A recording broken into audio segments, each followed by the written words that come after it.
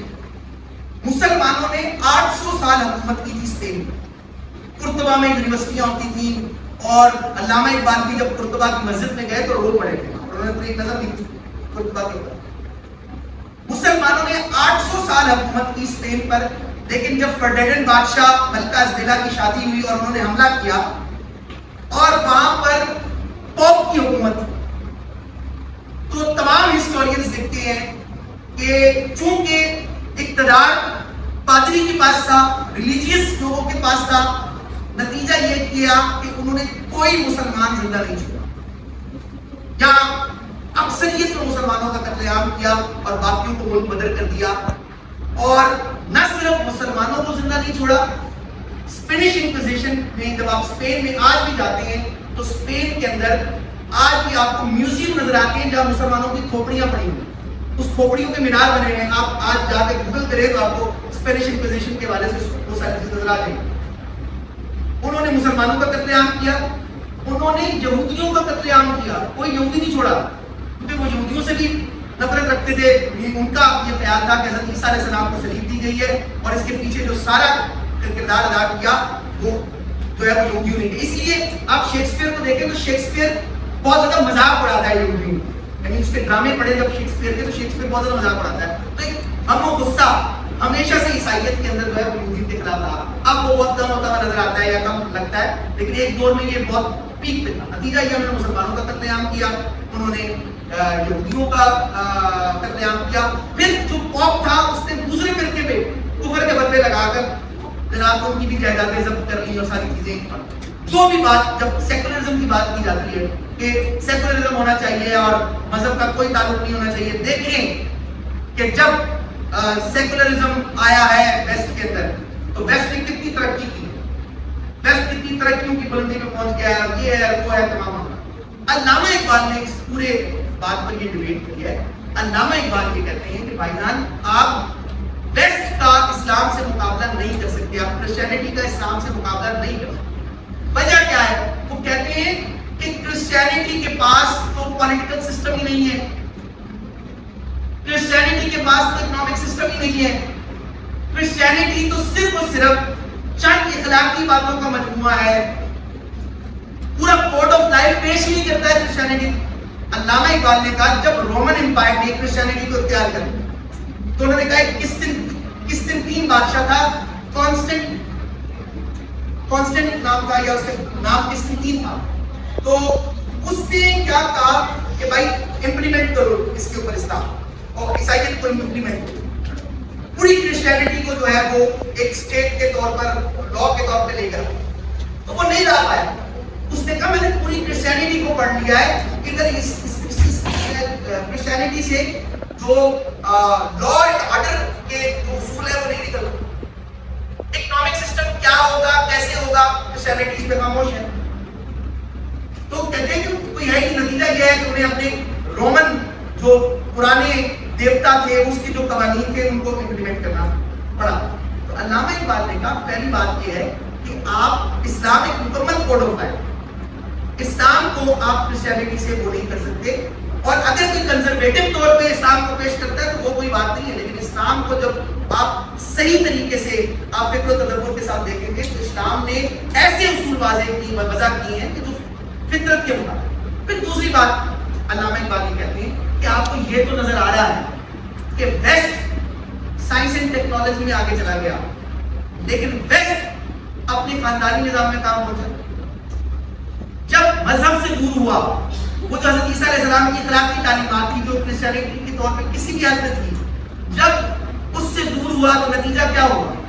خدا کا انکار کر دیا، یعنی ملحدانہ افکار آگے پھیلے، اور نتیجہ کہاں ہوا؟ ماڈرنزم آیا، پوسٹ ماڈرنزم آیا، پوسٹ ماڈرنزم آیا۔ نتیجہ کیا ہے؟ علامہ اقبال نے کہا کہ یہ تہذیب آپ اپنے خنجر سے خودکشی کرے گی، شاخ نازک پہ آشیاں بنائے گا نہ پائیدار۔ آپ دیکھیں ویسٹ کے اندر بعض ملک ایسے ہیں جہاں 90% لوگ وثوق سے اپنے باپ کا نام نہیں لے سکتے، یعنی ایک ایسا وہاں پر ایک اوپن کلچر آیا کہ بھائی بہن سے محفوظ نہیں ہے، بھائی بہن کو حوث کی نگاہ سے دیکھ رہا ہے، ماں بیٹے سے ماں محفوظ نہیں ہے، باپ سے بیٹی محفوظ نہیں، کیونکہ جب آپ نے مذہب کو بیچ میں سے نکال دیا، اخلاقیات کو بیچ میں سے نکال دیا، تو وہ کس طرف آگے بڑھ گئے؟ وہ آپ کے سامنے ساری چیزیں۔ تو بات یہ ہے کہ اس کی بات کا سیاست نے مذہب سے پیچھا چھڑایا، چلی کچھ نفیرے کلیسا کی پیری، ہوئی دین و دولت میں جزدم جدائی، حوث کی امیری حوث کی وزیری۔ تو بات یہ ہے کہ تھیوکریسی کی بات نہیں ہے، جس طرح قائد اعظم محمد علی جناح نے کہا ایسا نہیں ہے کہ کوئی فرقہ وارانہ گروہ آ کر بیٹھے گا اور وہ جناب دوسرے فرقوں پہ کفر کے فتوے لگائے اور وہ پاپائیت کا نظام قائم کرے۔ اسلام کا پورا ایک پولیٹیکل سسٹم ہے جس کے اندر جو ہے وہ پورا ایک شورائیت کا نظام ہے، اس کے اندر عدل و انصاف کی فراہمی کا معاملہ ہے، اور اس کے اندر حاکمیت اعلیٰ جو ہے وہ قرآن و سنت کی ہے۔ تو اس طریقے سے اسلام کا جو سیاسی نظام ہے اس کی کیا برکت تھی کہ آپ عمر بن عبدالعزیز رحمۃ اللہ علیہ کے دور میں دیکھتے ہیں 1 صدی کے اندر لوگ زکوٰۃ دے کر پھرتے ہیں لیکن کوئی زکوٰۃ دینے والا نہیں۔ ایک ایسا نظام جو ہے وہ صرف 100 سال کے اندر مسلمانوں نے قائم کیا، اور وہ مختلف اس کی ترتیب رہی ہے۔ بس میں اسی بات پر اپنی گفتگو کا اختتام کروں گا کہ اگر صحیح معنوں میں اسلامک جو تھاٹ ہے، جیسے علامہ اقبال نے کہا کہ اسے ڈیموکریسی کے اندر بھی اگر خلافت کا نظام اس طریقے سے نہیں لایا جاتا لیکن اس کے اندر کچھ اسلامی اصول ہیں وہ اگر پیدا کر دیے جائے تو پھر یہ اسلامی جمہور بن جاتا ہے، کہ جس کو اقبال نے کہا کہ اسلامی جمہور کا آتا ہے زمانہ، جو نقش قوم تم کو نظر آئے مٹا دو۔ میں بھی دعائے کلمات سے جاتا ہوں گا کہ یارب دل مسلم کو وہ زندہ تمنا دے، جو قلب کو گرما دے، جو روح کو تڑپا دے، محروم تماشا کو پھر دیدہ بینا دے، دیکھا ہے جو کچھ میں نے اور ان کو نکلا دے، وما علینا الا البلاغ المبین۔ بہت شکریہ۔